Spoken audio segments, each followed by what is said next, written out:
call to order the Finance Committee meeting for Tuesday, April 1st at 6 p.m. Let the record show that all aldermen are present with the exception of Alderman Anastasia and Hannes. Approval of the minutes from the previous committee meetings, which were Tuesday, March 25th and Thursday, March 27th. I'll make a motion. Do I have a second? Second by Alderman Forney. All in favor? Aye. Opposed? Okay, under unfinished business, we have the 2023-2024 audit presentation, and I'll get that to there. Orlin. So we have Chris Zera here with us today, Professor. He's gonna go through the findings and everything else for the audit ended 5/31/2024. And here we go, Chris. Hi, as Lynn said, I'm the auditor with RA Merchant Company. So I'm just presenting, is it okay that this? It is. It is? Oh, okay, good. So yeah, just presenting the findings and the results of our audit that was conducted for the year ending May 31st of 2024. We just wrapped that up a couple weeks ago. You should all have copies of the reports, copy of this presentation, PowerPoint slides, which should be very brief but informative. Overall conclusion, the financial statements were prepared and presented in accordance with accounting principles generally accepted in the United States of America. You can find that on the independent auditor's report on pages 4 through 6 of the report. That's the main conclusion of everything we did, the culmination of all our audit procedures. Which is a good thing. We issued an unqualified opinion on the statements. A couple other reports that are in the audit on pages 78 and 79. We issue a report on internal control and compliance in accordance with governmental auditing standards. The results of our audit procedures did disclose a number of findings, most of them similar to prior years, but you can find those after that opinion letter. Their findings 2004-001 through 006. A couple of the high points of that, preparation of the financial statements. Management does place unnecessarily large amount of reliance on us as auditors to prepare journal entries and make adjustments. So we believe that with additional training and with implementing policies and procedures for accounting purposes, that should fix that issue. But it's something that will need some work on over the next year, and our firm is going to work with Lens to try to clear that up by the next audit. There are some reconciliation issues with both the cash accounts and with some of the general ledger accounts that we noted. There were some, we did notice an error on the preparation of the schedule of expenditures and federal awards last year that we had to do a prior period adjustment for this year. And there was incorrect ARPA reporting as well. ARPA is the American Recovery Act that was issued during the COVID pandemic. It requires a lot of reporting for the federal awards piece of it, and there was an error on one of the reports. As far as the compliance goes, our results of our testing showed no instances of non-compliance with governmental auditing standards, however.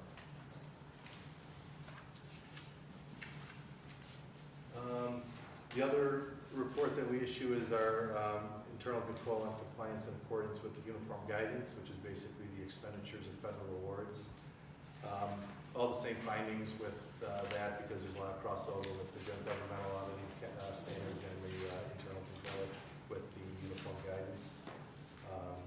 But again, the results of our testing noted no instances of non-compliance on any of the uniform guidance federal awards information.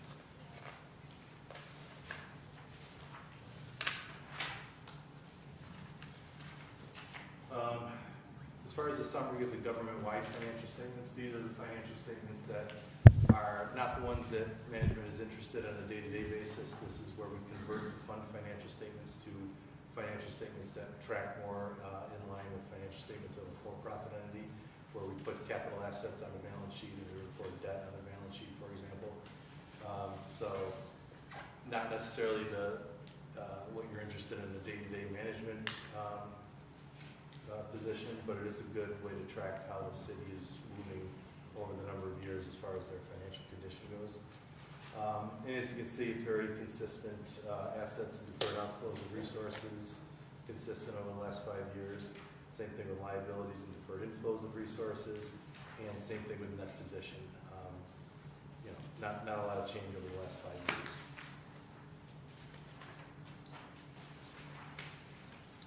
And the next slide shows total revenues and total expenses, again, on a government-wide basis. Revenues been up the last couple of years compared to the 2 years prior. Expenses were also up a little bit, but again, not a lot of variety, or a lot of variation as far as changes from the last couple of years. In the next slide, this is the fund financial statement analysis. This is how the city tracks and how every governmental entity tracks its finances on a day-to-day basis, based on fund accounting, which is different from full accrual accounting. And out of all the funds, the general fund is the most monitored and the most important one. And as you can see, assets have been going up. Assets were up this year over the prior year. Liabilities also have been going up. They were higher this year.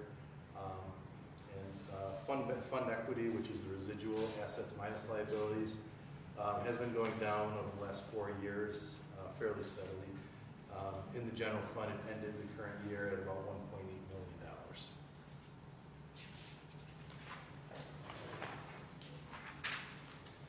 The next slide shows an analysis over the last 5 years of the city's general fund revenues, real property taxes and tax items, sales tax, federal and state aid continue to make up the lion's share of the city's revenue. And again, fairly steady, year to year over the last 5 years.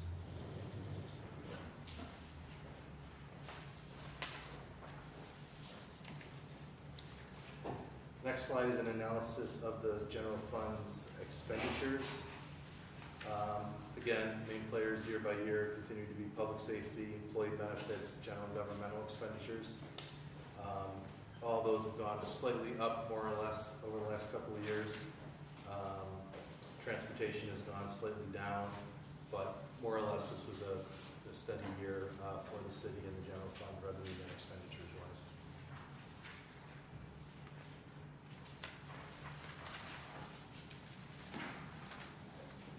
Next slide shows the water fund, the balance sheet activity for the water fund, assets, liabilities, fund equity.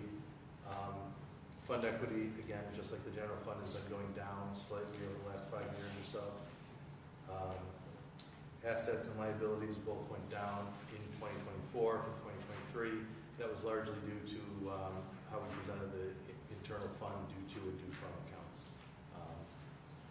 The main analysis really should be on the fund equity for these funds, and that has been going down a little bit. It ended the year at $385,000.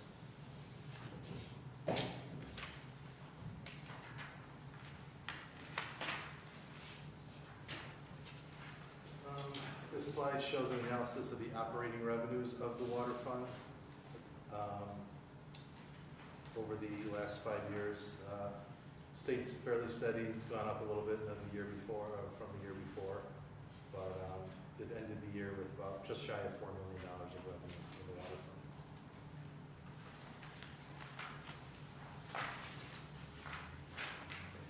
And the next slide, this is analysis of the expenditures. Obviously, almost all the expenditures in the water fund are in the home and community service category of expenditures.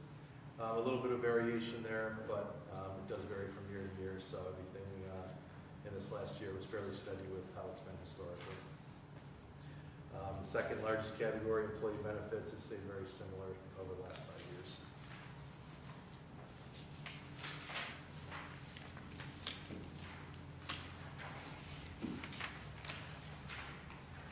The next slide shows an analysis of the balance sheet of the sewer fund. Again, everything more or less stayed the same over the last 5 years. Assets were up, liabilities were down, again, a function of how we presented the due to, due from interfund accounts. Fund equity did go up this year, up to the end of the year at just over $3 million in the sewer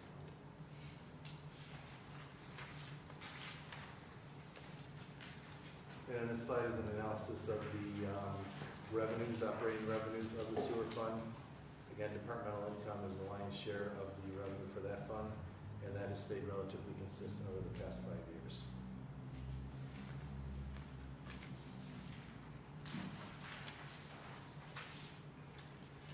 This slide shows an analysis of the expenditures in the sewer fund.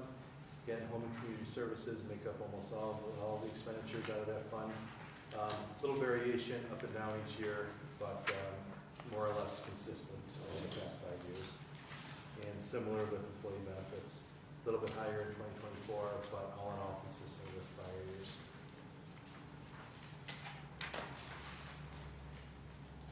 Any questions on anything?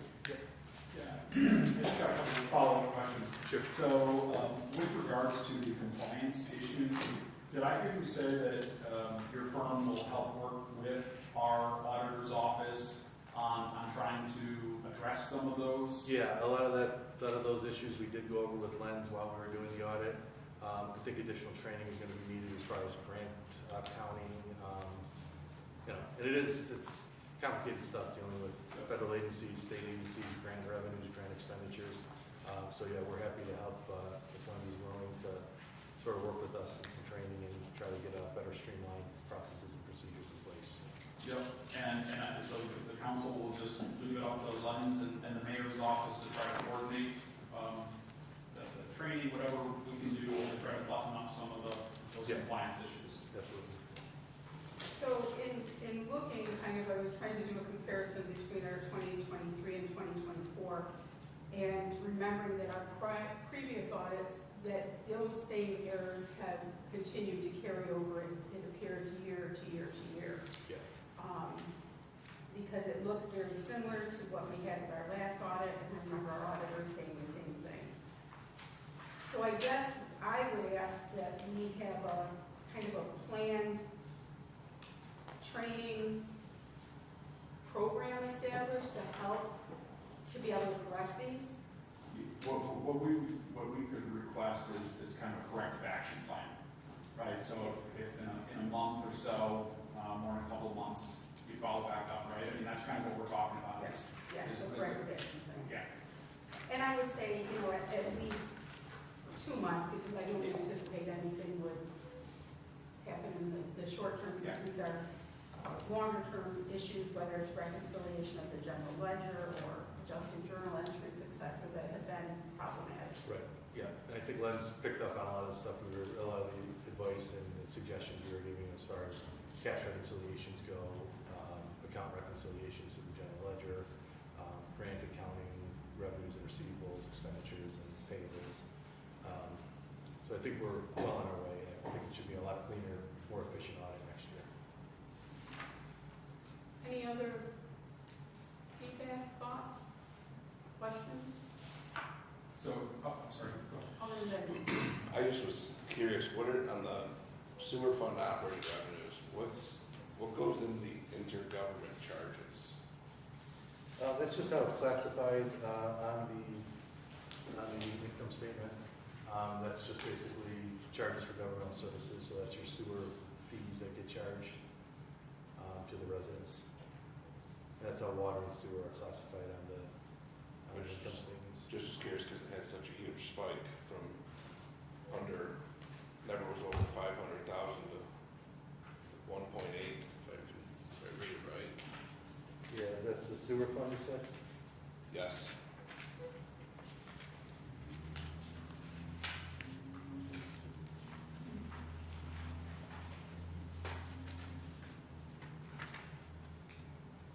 Yeah, so let's see what it was last year. This year it was just shy of 3.7, or just shy of $3.8 million.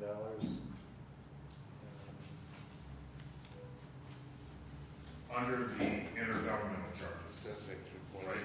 This is your- Oh, intergovernmental. charges. Yeah, sewer fund operating revenues. Yes, okay, yeah. Yeah, right there.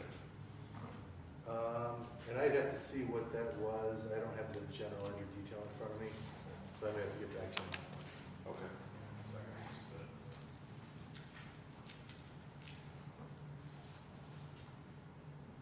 somebody?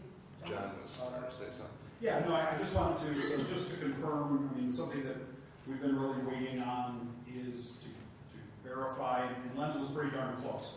But our audited, as of 2024, our audited general fund balance is 1.8 million. Yeah, let me just double check that here. Right. The sewer fund is 3 million, and then the water fund was, I think, 300,000, 385,000. Yep, on page 20, this is the final combined balance sheet. So yeah, general fund, 1.8 million, 1,810,402. Water, 385,000, sewer, 3,093,000. Okay. It's the second last line on that report with numbers on it. Very good. Yeah, and those are the final fund balance accounts.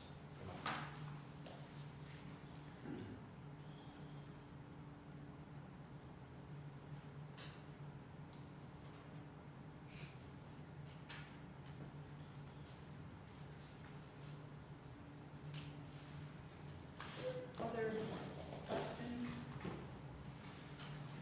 Comments?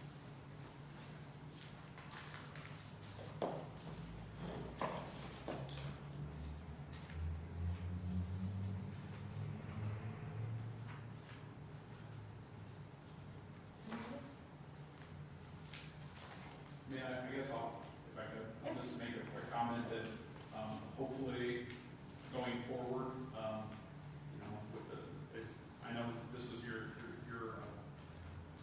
RA first time working with the city, so I think we all collectively are hoping to be able to get an audited financial statement earlier, so, For sure, yeah. next year. Yeah, this was the challenging audit for sure, Right. so I Yep. think. I understand, it's Oh, yeah, it's a new, you're coming in blind and you're trying to figure everything out, so. Yeah, next year we anticipate it being a lot more efficient and issued a lot earlier, that's for sure. Awesome, thank you so much.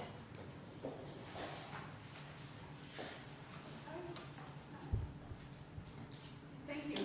Thank you. Okay, I will make a motion to go into executive session for personnel issues. Second. Second by Alderman Crawford.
All right. Mine is going to, when it boots up, has some numbers for us.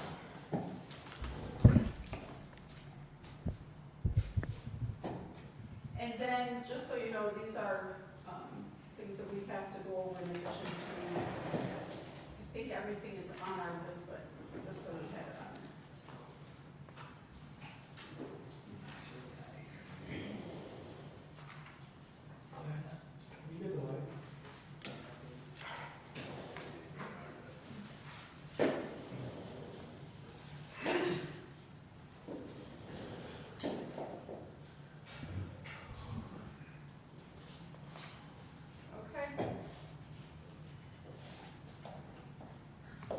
so, what I wanted to do, thank you.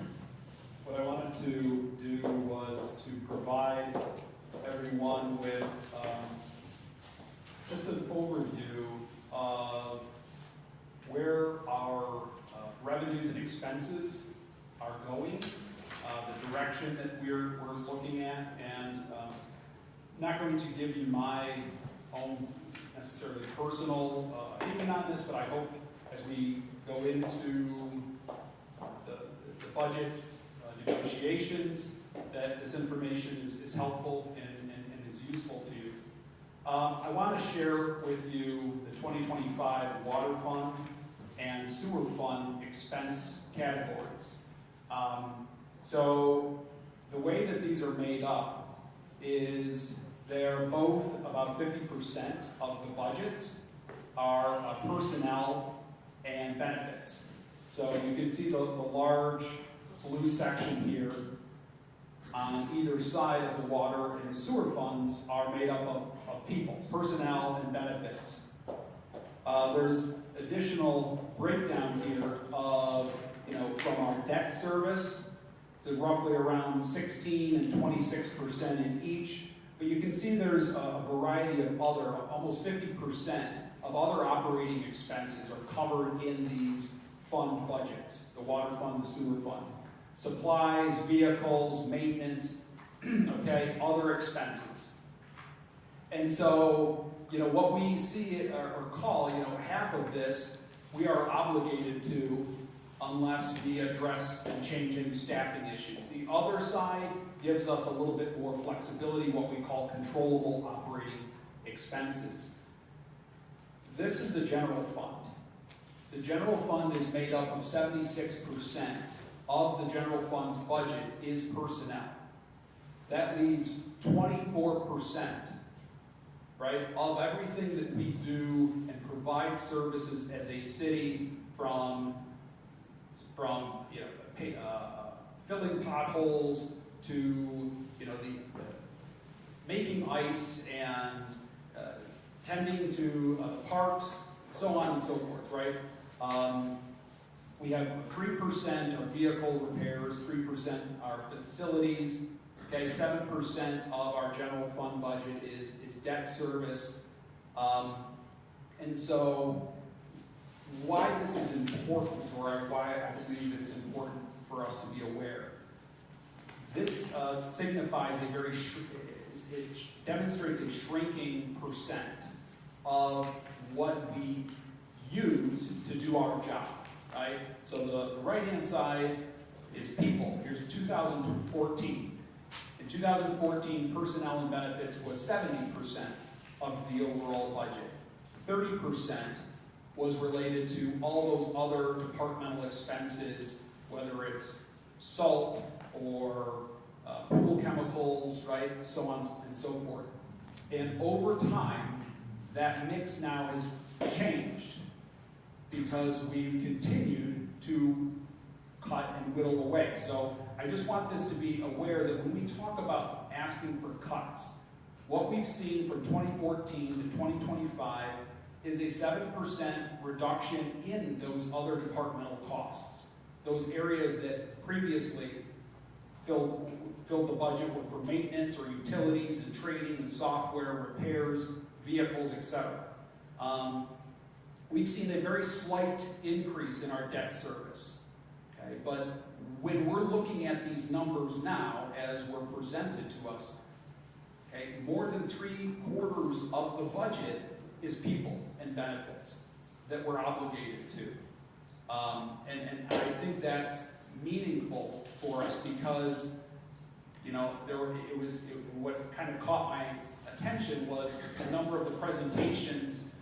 For example, I'll pick on the presentation, the maintenance budget for the city building was $5,000, right? I think that we all kind of were taken aback by that.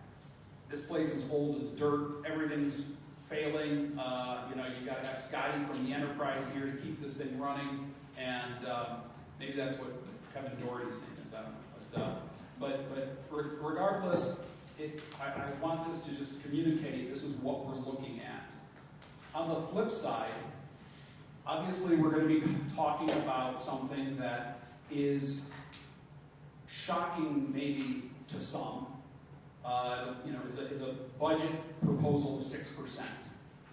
Okay, so I went back from 2011 to 2025. During that time period, average inflation was 2.5%.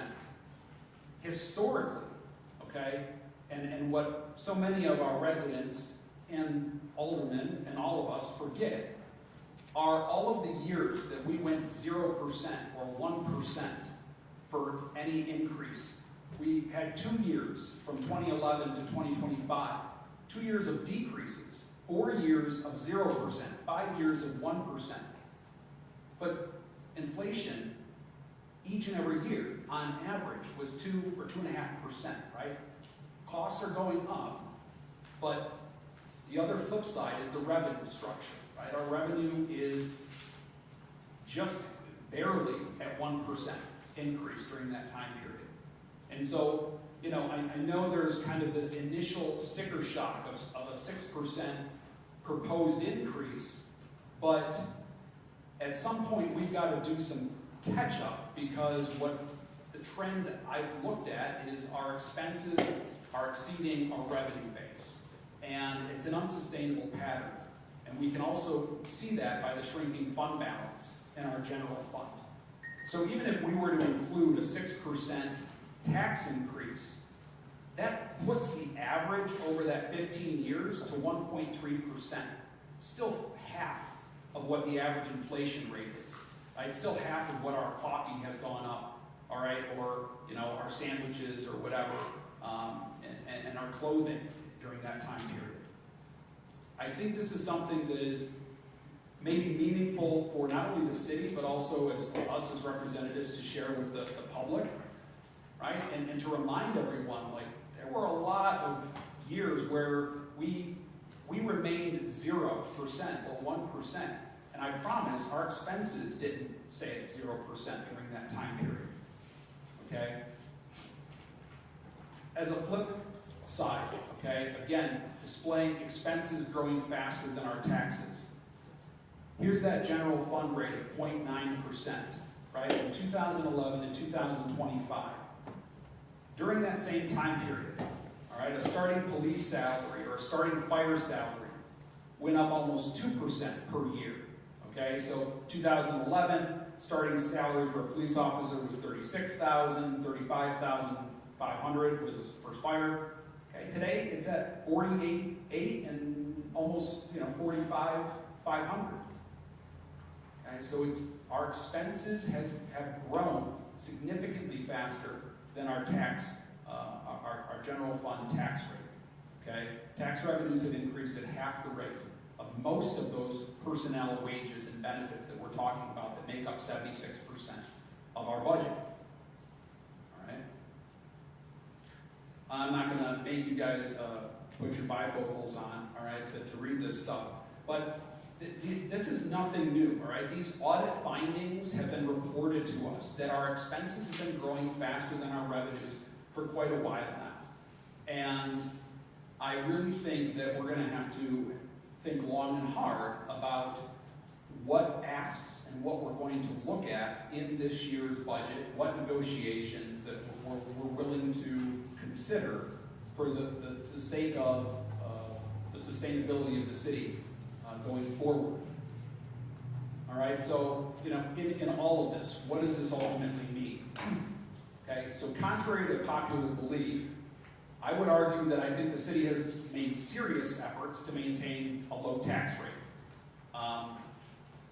How has the city been able to sustain itself? Well, one thing that I would point out, there's always, I know efficiency is an important word. That's going to be critical for us to continue to sustain ourselves going forward. But we have trimmed away at a lot of the operating expenses. All right? Again, I go back to that $5,000 worth of maintenance cost to fix this city building, keep it running for the next 12 months. Okay, that's a joke. Increased sales tax revenue, that has really helped to keep things moving forward. Okay, that's almost helped to subsidize the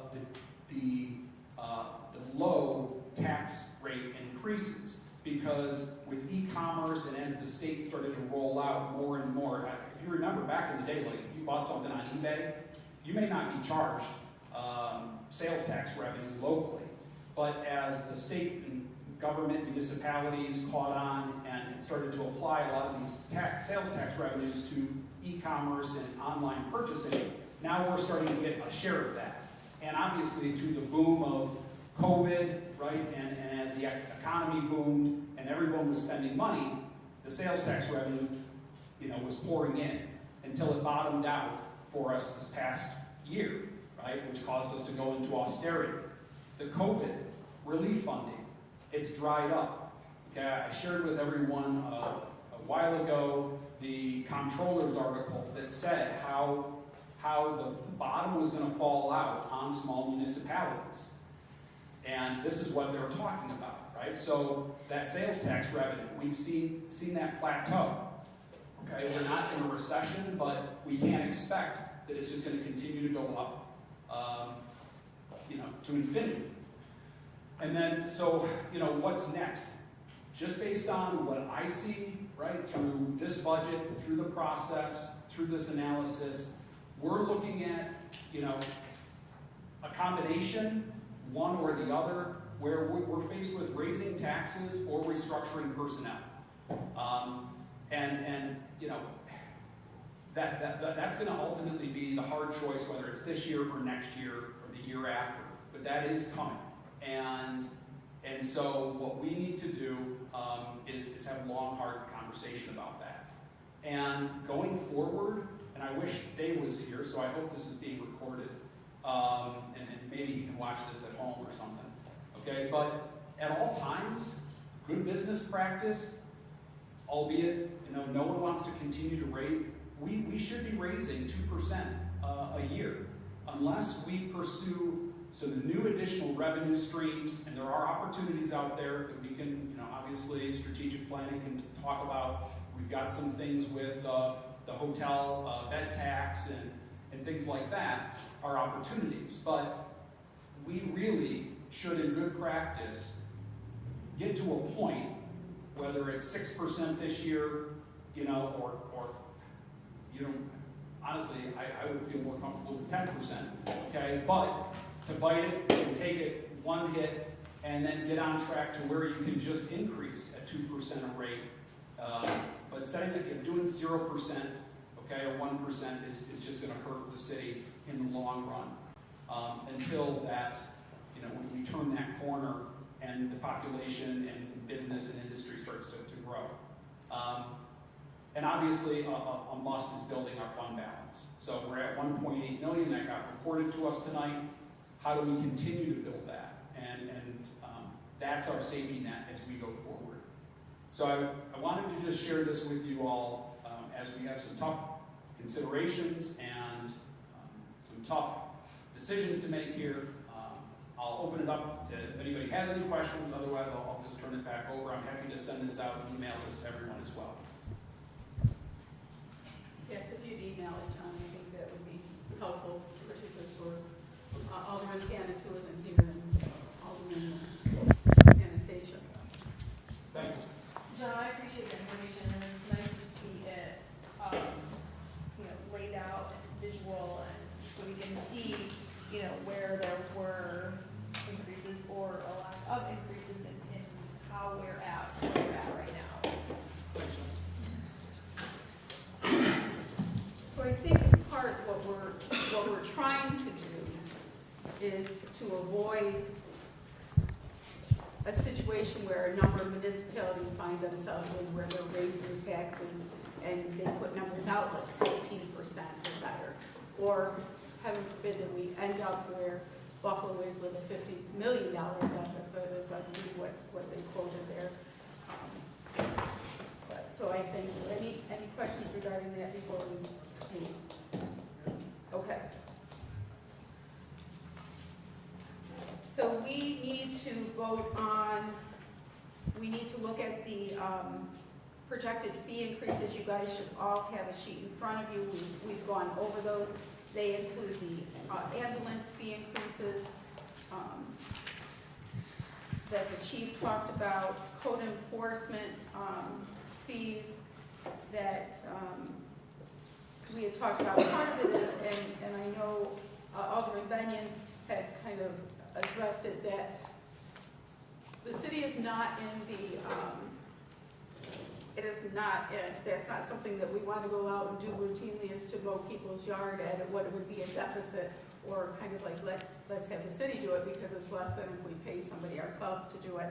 So looking at some modest increase in terms of that per square foot. The clerk's office gave us a list of modest fee increases, and then youth and rec. Any questions on those? Any comments? Alderman Robinson. Just one comment. I did notice last week when we covered this, when we were presented some of the information, it was in comparison to Jamestown, and just it was interesting to see that we were so far behind compared to Jamestown and some of the fees that we were charging.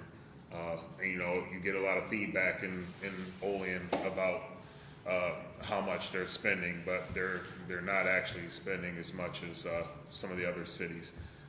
There were some areas that I thought we jumped. What was it? I think I documented in my summary 50 to 200% increase in the dog license for spayed and neutered, and for the other dog license there. I mean, it'd be nice if, I don't know, maybe if we were able to get all dogs registered, then we would generate the revenue we would need without increasing as much. It seems like that one, to me, penalizes those that actually go and register their pets. So, but otherwise, I'm feeling pretty good with the numbers that were presented there. Alderman Crawford. Yeah, so I agree with Vernon. I don't know if you guys were, some of you were on the council back then, but I actually was, I suggested that we look at expanding the part-time animal control officer's role, or finding other means, whether it's summer help to do a dog census, because there was a considerable amount of revenue, I think, that could be generated. Again, it's an enforcement issue, but it's a staffing issue. And I think based on if memory serves me right, it was like, I thought approximately like 10% maybe of the city's dogs are actually registered. So that might be an opportunity when we talk about, enforcement and revenue stream, that doesn't necessarily go on the backs of, say, the taxpayer themselves on the tax rate. Those are different opportunities that we could explore. So in thinking about that and how fees then correlate with expenses, we have an animal control officer that we do need to pay for, and some other things related to that. And I would say maybe we could look into something like, maybe we could look to see if Bonaventure has some students who are looking to do something like that, to go out and do a census. And I also look at it as a safety issue, because if dogs are not vaccinated, they don't have the rabies shots, because part of this is making sure that the city is safe and that dogs, right, have had their vaccinations. So I think it's more than just a compliance issue. It's also, you don't want your dog bit by a dog that hasn't had their rabies vaccine or other things too. So, and to give some context, we're talking about from spayed and neutered dogs going from 20 to 30, and those who are, I like that, intact versus not spayed and neutered, going from 30 to 40. So when you were talking about the increases there. Are we okay to kind of in mass with these projected fee increases?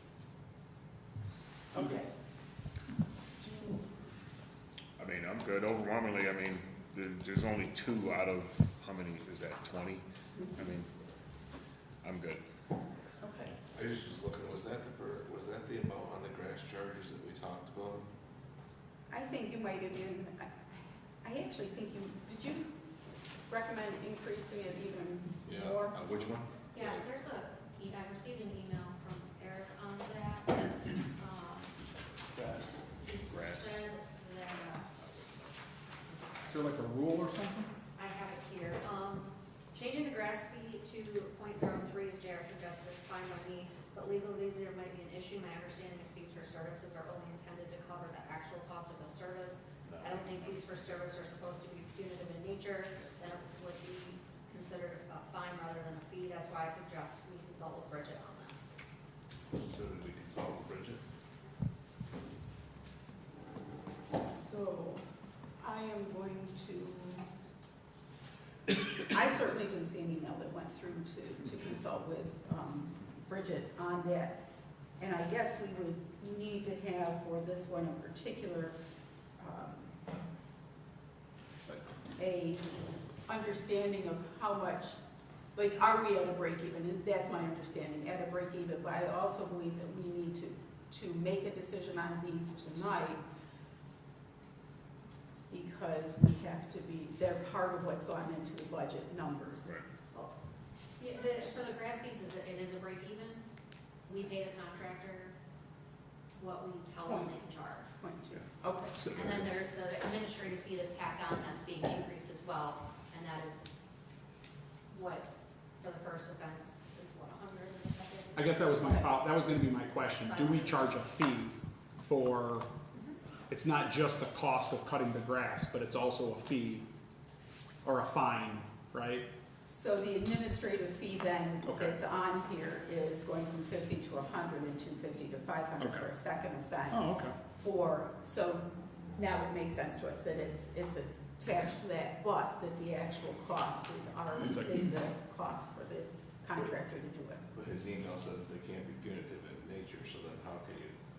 I think the cost can't, but the administrative fee can. The fee for service can't be, but the administrative fee that's attached to it can be. So it kind of meets both of those. Yeah, I'm good with that. I'm good with it. Whatever, so just to be clear, Bridget was not consulted like he said in the email. To see if we could go higher than .02. Right. Because the understanding is we are not to charge more than what it actually costs for the grass charge. So that's why it's at the .02. The punitive aspect will be the administrative fees, the first and second offense. They can't be part of the grass charge. And essentially, if we put .03 as the grass charge, we would be paying that to the contractor, Yeah. so we would see any income from that. You do whatever you want. I just was asking, said in the email that he was gonna consult Bridget, so I was asking if the city attorney was ever consulted. That was my question. Don't know. I have not seen anything to that, so, I don't know who was supposed to contact her. Yeah. because I don't believe we got that email that said, consult with her. But if we're going forward for future budget, I think that, if Tiffany, if you could send us, that email or paraphrase it, so that we can forward that to Bridget to look for, down the road, I think that makes a lot of sense. I mean, it just amounts to us paying the contractor more, so. Right. But was there the initial conversation, I mean, I can't remember, but was the initial conversation that we were struggling with getting contractors, or? No, I think it was really about, and Jerry, you can speak to this, but it was really about, are we recouping our costs and our, Correct, he also did say that. I think they were struggling to find somebody because it was kind of a low rate. Yeah, and that's how that .03 came about. So, I mean, so Tiffany, would we, if we were to say yes to these rates, would we be able to just come with a PL later and increase it? Okay. done and done? So, Okay. So we need to put in a PL to accept these, so if you'll put that on And did you want these effective immediately or on June 1st? June 1st. June 1st. And that gives us time to double check on the one So- situation. So, These Do these have to be posted? You in? firing off to the lawyer? Some of them do, some of them don't, the ones with Okay. actual. Sounded like the fire chief was. So we'll have to then vote on them. Is there anything preventing us from voting on them Tuesday? Okay, No, the publications have already gone out. okay. Next, local law to break the tax cap. Everybody received information on this last week that had to come to us ahead of time in order for us to review it, to decide, and remember the local tax cap is at 2%. And so we need to put in a PL if we're going to, which we would also, Tuesday would be soon enough, or would we need It's to go a, Thursday? it's a local law, so we have to have a public hearing before the meeting Tuesday. Okay.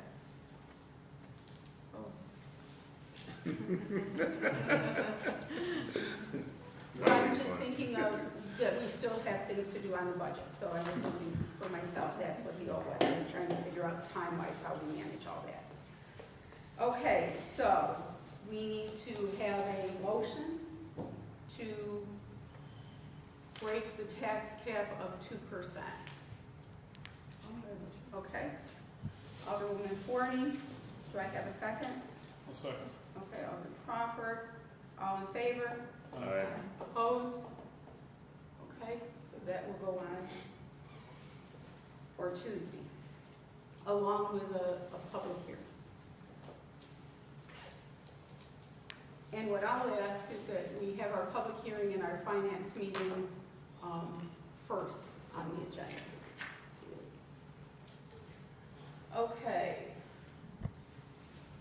Next, we had a couple of different POs or ideas on things. One was 90% of, or that the sales tax could not exceed what the previous 12 months were. Then we actually had a motion and we passed a 90% of the prior year's sales tax requirement. After looking, Lens provided some data, and we now have our revenue projections that we will come in. And Lens, do you want to speak to that a little bit better, a little bit differently than I might? It's projected to come at 5.3 million. I also did a recalculation of this one using the most recent 12 months. I did it from April 2024 last year to March 2025 this year, which is the most recent 12 months of the year. It still come at $5.2 million, whichever way we do it, fiscal year, calendar year, it's the same thing, $5.2 million. If we were to go with that PL, what's coming budget, we would have to drop the sales tax of $4.8 million. And that would, which means we'll have to cut $485,000 from the budget and expenditure or raise revenue some other ways, just to make that work. And I believe that our, where we were coming from is that we had had a couple of years where the sales tax projected within the budget exceeded what we felt comfortable or would meet, and we had decreased it last year, and this year we were not going to meet the what we had budgeted. Hence, we went to basically an austerity budget, and so we asked Lens to go back and look at the last 12 months to ensure that a 5.3 million would be viable, and then we actually put in the PL to decrease to 90%. And after talking with Lens, the mayor, and John, it would be almost a $500,000 cut that we would have to make, that we don't necessarily have to make, because it does appear that our numbers are more consistent with what we can expect than maybe in some previous years. So this is on the agenda to have that conversation, to look at if we need to revisit, well, we do need to revisit that 90% and see where the council is at with that, given the new projections that we have. Alderman. Yeah, so I said the other day that, you know, in the moment when that change was proposed on the floor, I guess I had a senior moment, and when I did some math, the extra 10% for whatever reason came up to $50,000 in my head, and I thought, well, yeah, that would be fine. I forgot to carry a zero there, and you know, realized that's a $500,000 extra cut. And I understand the logic behind it, but you know, what we're looking at right now is what had been built into this year's fiscal budget was $6 million. So we're already going from 6 million and reducing it down to a feasible 5.3 million. And so that's already a significant cut. And then to add an additional $500,000 cut on top of that, I think it's a good practice that we may be able to work towards. My recommendation would be to just go with the 12-month actuals, and then starting, say, for the next fiscal budget, maybe start off at 98%. That should give potentially an extra $100,000. So like if you take 2% of the budget, that should give us maybe an extra $100,000 that they might be able to build into fund balance. And then of course anything over that we receive in revenue and sales tax revenue would also go into fund balance. But I think the 90% was a little bit too big of an ask, and I don't think it's, I think this budget's going to be tough enough as it is, let alone to ask for an extra $500,000 cut. So I think we need to suspend that, at least for this budget, and look at maybe 98%, put it in to take effect June 1 or something like that as we go forward. And where I was at with that is wanting to make sure that the numbers actually worked out versus, oh, we're going to. It's not a wish. Right? No, right? Right. That these are realistic numbers, and that we weren't going to just say, oh, no, we're not going to do that, so that the budget balance per se on paper. And I think that, you know, I see that we have 5.3 as a realistic number to go forward with on a budget, and that projection. And I do say, and I want to thank Lens, I believe that the numbers we got this year certainly reflect the trends now that we were seeing from the last couple of years, and I think that helps us to have a budget more in line with what we were expending and what revenue that we can potentially generate. So what I would recommend is we revisit that resolution and modify that resolution. Again, since Lenses already has 5.3 in this budget, I think we'd keep that resolution, but make it applicable, say, starting June 1 and change it to 98%. And that way, going into then next year, the mayor and the auditor can adequately plan, build it into their model. And again, I think it still gives us, our end goal is to keep the number real, close to actual, and even be a little bit more conservative without adding the undue stress of a $500,000 cut. So. Other thoughts?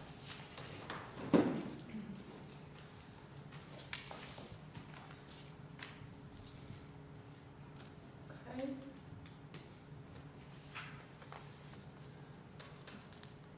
Well, Ready? I'm not gonna sit here and echo everybody for the sake of time. Okay. So, John, you're looking to put in a PO? Yeah. To, Modify that amendment, modify that resolution.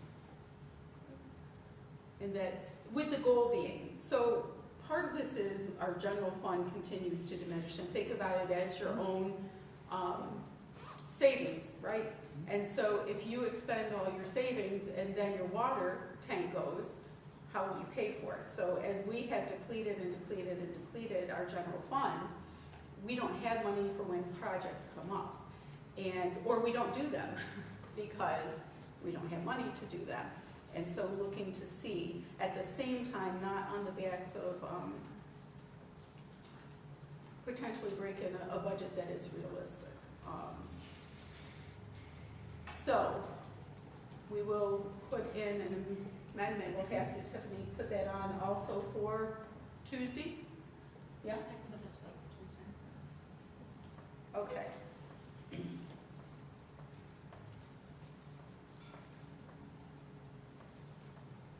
Water and sewer rates, we were given those before, and one of the things that Brad had given us was a breakdown really from, one of them was from 1986 down to 2026, and 1992 to 2026 in terms of the rate and sewer increases. He had recommended a 5.04 water increase and a 5.6 sewer increase.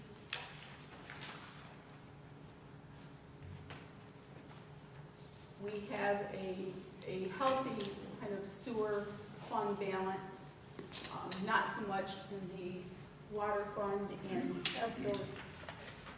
Can you please remind us what our sewer fund balance is? 385,000 for water and 3 million for sewer.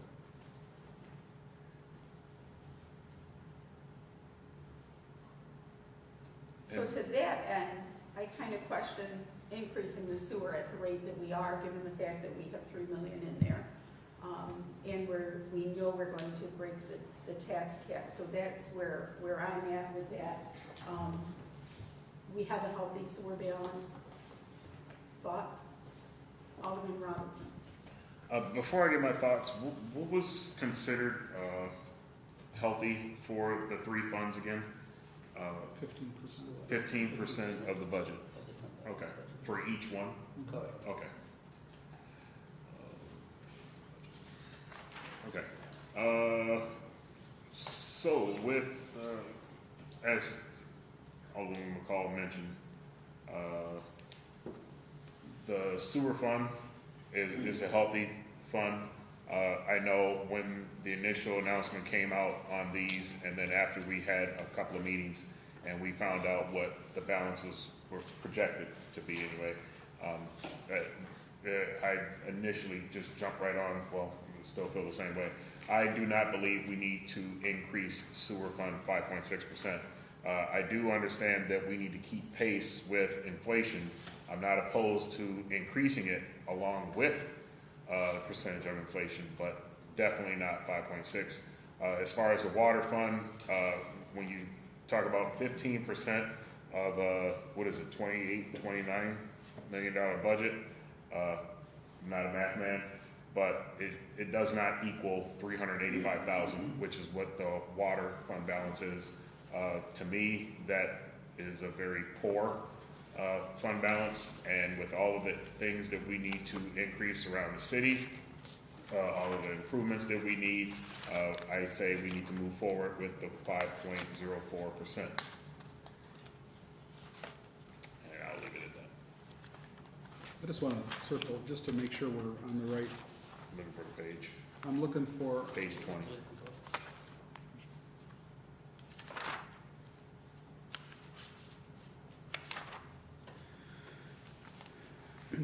so that,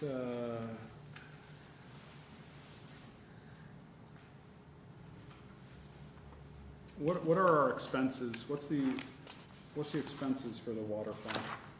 Is that the 4,493,588 on our budget on page 38? If it is, then 15% of that is 675. 600, yeah, so there you go, yeah. And then I haven't gotten to sewer to figure that yet. Yeah, so what was that, Sonia, you So said? 15% of the 15% budget of is the budget. 675,000, so Okay, so we're basically half. We're at half. Okay, so we want to, yeah. Just so we have, you know, actual numbers to work with. What would, is it about 3 million that we want would be ideal for our general fund? 10% would be 2, so probably 3 million, right? Would be 15%? 3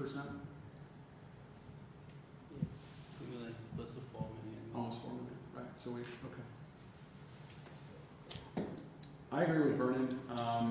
I think the priority this year needs to be to increase the water rate. You know, I would almost be, you know, more apt to either keep the sewer at, you know, at 0 or 1, just because we have that really healthy fund balance.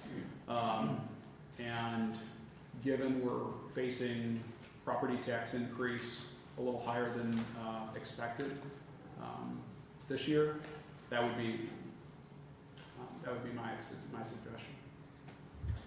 I don't know, Mayor, do you have something? Yeah, then Brad will have to refigure the sewer budget, because it was based on 5.6 revenue, so we'll have to reduce it Do to balance. you foresee that as being problematic? Do you think that's something that is feasible? I don't know at this point, I can have that answer for you tomorrow. Okay. Other thoughts? Does that include on that water? Last year, we talked about equalizing the water rates. I don't remember talking about that this year. Actually, We passed the PO, I think. Yeah, there's a PL pass that talked about a gallon of water is a gallon of water, and how there's different rates for different users and there's different breaks. We passed a whole PL that was supposed to have like a step. is that the, We did- would we did that that include the this year? commercial users? Maybe not last Yeah. We did that last year. Yeah, I so don't we think want to we make sure, revisited it. yeah. So we want to make sure the step is in That's there. also inclusive. That's what you're trying to make sure that that step that we voted on is in there too, that may help in terms of the water. Right. Okay. So, Mayor, if you could just confirm with Brad that he has that in his budget, that increase, that projected increase that step that we had put in there, and we'll have to go back. Tiffany, can you send that back out to us? That step plan that we did in terms of the water budget? Do you feel like your list is getting bigger and bigger? It's not bad. I Oh, think we good. did most of the steps last year. I think maybe industrial is in there. Okay. It was done over either a 2 or 3 year. Yeah, I thought we decided just to do it all at once instead of, but I didn't pull the resolution. It was minimum at least 2 years, Tiffany, that I remember. Yeah, so we want to make sure that that potential revenue, projected revenue is in there. So, do we have a motion for, if I want to make sure I hear this, well, which is to keep the water sewer rate at the 5.04% increase and to not have an increase in the sewer. So keep the water rate, and then Alderman Robinson, if you're quick on your phone, did you pull something up? Yeah, PL 36-24 was to amend the water rates pursuant section 27-22 and sewer rates pursuant to section 27-167A. That was the one, so I guess we need the details on that one. What number was that? 36-24. Alright, I'm calling it over. Remember when we talked about that, somebody had wrote in that said that they weren't opposed to it, but a lot of their operating budgets were already done, and asked if that we could break it in over the years. Yeah, I remember that. Remember that now? That's why we, I didn't remember if we had an automatic phase in, or do we have to revisit that and change it? I think it was automatic over the course of the budget years that it was laid out. Like I said, I can't remember if it was a 2-year step or a 3-year. Yeah. Or, And then to answer your question on that one, I mean, like I said, I'm not opposed with keeping the sewer, with the same percentage as inflation, but given the fact that it is a healthy fund, I'm also fine with going with 0 on that one. I know it will affect the budget for the sewer, but, that remains to be seen how much or how bad it would be. And then, again, I think we need to proceed with the water. What is that Lens, do you have what does that 5.6% represent in terms of revenue? The amount, Yeah, the amount. it's $4.7 million. No, the 5.6% increase. What do we have? Do we have a? What did it say? Because it's a whole budget. 100,000? You know what I'm saying? What does that equal, that extra 5.6% increase equal? Well, he figures that. Increased revenue? Residential, commercial, or I'm sorry, residential, there's one rate, commercial, there's two, and industrial, there's two. Or I'm sorry, three in industrial. Or are we trying to go to one industrial rate, one commercial rate? Our goal was to, 290,000. our goal is to get to that. 190,000. A gallon of water is a gallon of water 290,000. for, What was that? I'm sorry. The increase was $290,000.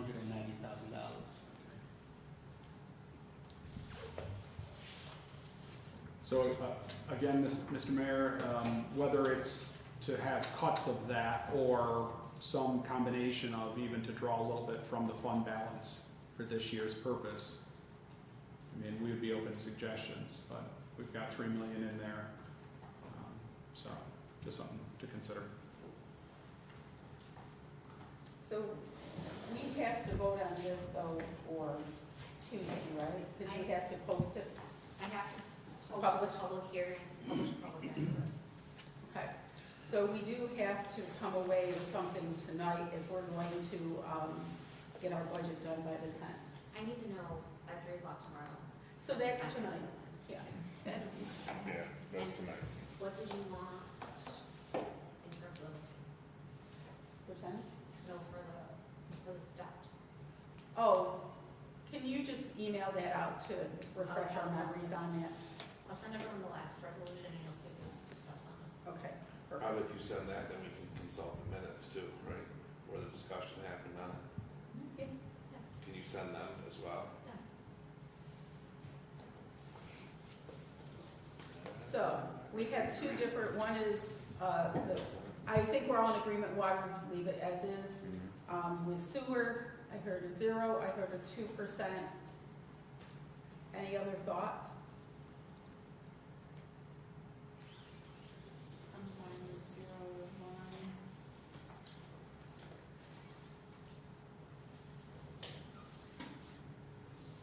Consensus?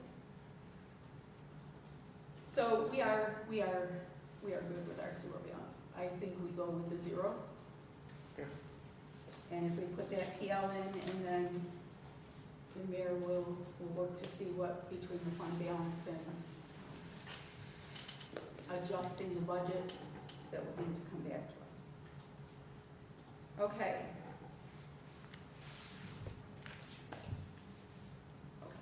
Salt shed is on our agenda. Alderman Benyon, did you put salt shed on? Nope, That's fine. It was, I didn't add anything, we're No, not this supposed to was be talking from- budget stuff.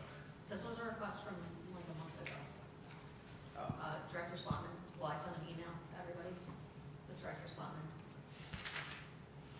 letter about the salt shed. Well, we can discuss it quick, I mean, I say take it down and put the one up on the thing that he said that was a viable solution, like, Right, because the only reason to put it on finance is if we have to incur some cost in either this year's, well, not even in this year's budget, but next year's, and that doesn't seem to be the case. wasn't that originally on city ops? Tiffany? Yeah. Okay, can we send it back to city ops? Yeah, I don't know how it ever got to finance. Okay, so let's send it back. Okay, new referrals for consideration. We have drainage issues, 309 to 315 Oak Street, and I am guessing this is related to finance.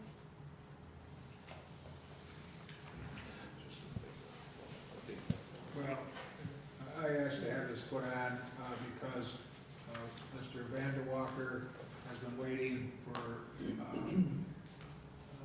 engineering to come up with a plan that can help with the drainage issue at the street there.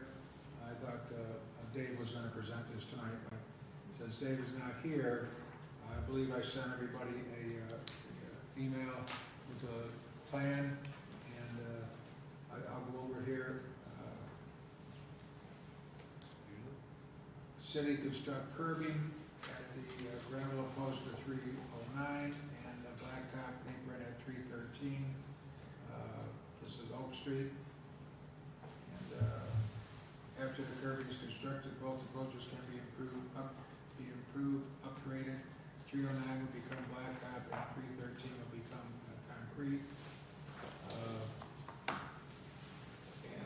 cost for this would be, for 309, be approximately 2,000, let's say $55.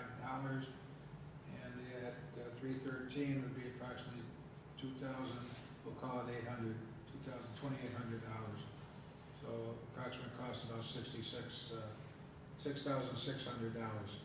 I just wanted to, give this, or bring this to your attention. I believe Dave will probably be putting forth a resolution to do this at a later date. So I'll let him do that when he's here. So you gonna suggest where the money comes from?